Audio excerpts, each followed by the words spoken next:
Hello guys, இன்னைக்கு பார்த்தீங்கன்னா புதன்கிழமை. உங்களுக்கு முதல் நாளுங்கனால போகி பண்டிகை கொண்டாடுவாங்களாட்டிருக்கு. நார்மலாக ஏற்கனவே பனி மூட்டம் அதிகமாக இருந்தது.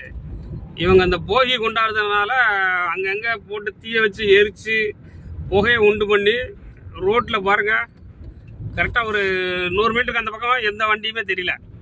இப்போ க்ளோஸ் அப் பண்ண தான் வண்டிகள் தெரியுது. 100 மீட்டருக்கு அங்கிட்டு எந்த வண்டி எதுவுமே தெரியல. அந்த அளவுக்கு புகை மூட்டம் பயங்கரமாக ஆயிடுச்சு சென்னையில். இது மாதிரி ஆகும்போது என்ன ஆகும்னா, கொஞ்சம் வயசான ஆளுகள் அவங்களுக்குலாம் வந்து மூச்சு திணறல் இந்த மாதிரிலாம் வரும். ஆமாம், அது போகி கொண்டாட வேண்டியதான். பட் வந்து இவ்வளவு புகை மூட்டத்தில் ஏற்கனவே பொல்யூஷன் இருக்கிறது அதிகமாக இருக்குது. அப்படிங்கிறனால வாகனங்கள் முதற்கொண்டு நச்சுத்தன்மை இல்லாத புகையை வெளியிடணும் அப்படின்னு சொல்லி பொல்யூஷன் டெஸ்ட்லாம் எடுக்க சொல்லாங்க.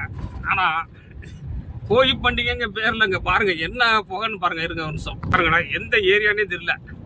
சூரியனு மணி பார்த்தீங்கன்னா 7:25 எப்படி இருக்கு பாருங்க.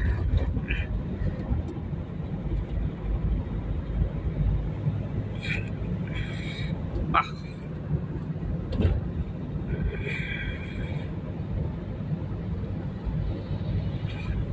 100 மீட்டர்லாம் இல்லை, ஒரு 50 மீட்டருக்கு உள்ளதான் வண்டி தெரியுதே ஒழிய அதை தாண்டி வண்டிகள்லாம் எதுவுமே தெரியல. அந்த அளவுக்கு புகை மூட்டம் ஆயிடுச்சு.